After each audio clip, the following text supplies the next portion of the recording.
ये नाज़रीन किराम माशाल्लाह से नून लीग का जलसा है तो रोटी क्यों नहीं होगी, देख लीजिए नाज़रीन किराम क्या कमाल है। ये नाज़रीन किराम बड़ा जबरदस्त कमाल है।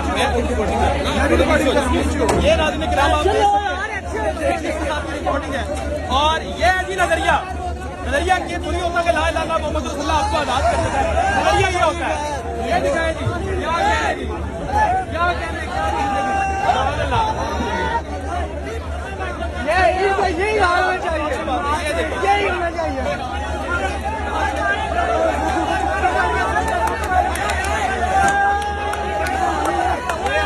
सारे दिन नारे बर्बाद हुए लेके अब तक जितने मार रहे हैं। हाँ सर ये आप ये नून लीग का वतीरा है। ये सुबह 12-1 बजे के नारे बर्बाद रहे हैं, हम सर में झंडे मार रहे हैं। ये देखे पुलिस वाला भी सामने आ गया। ये बात है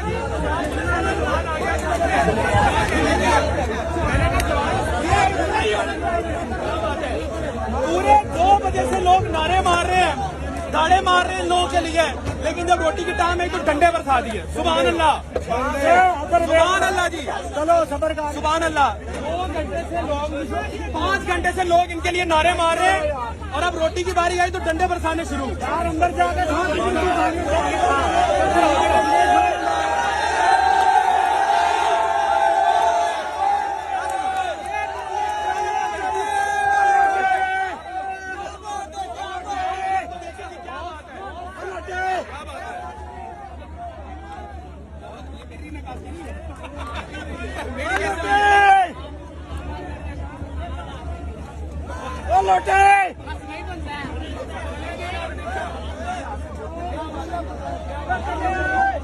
पुलिस वाले की भी आगे आ जा, थोड़ा करीब ले आए कैमरा।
डंडे से बर्दाश्त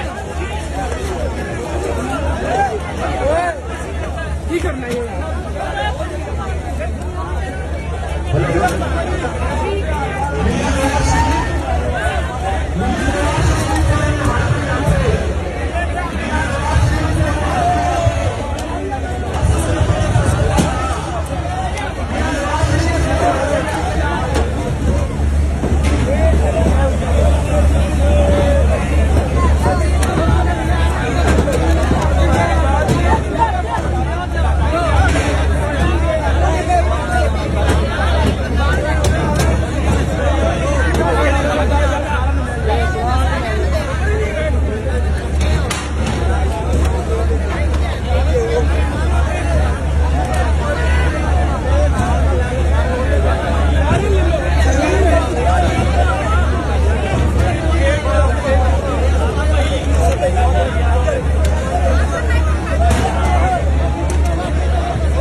मेरे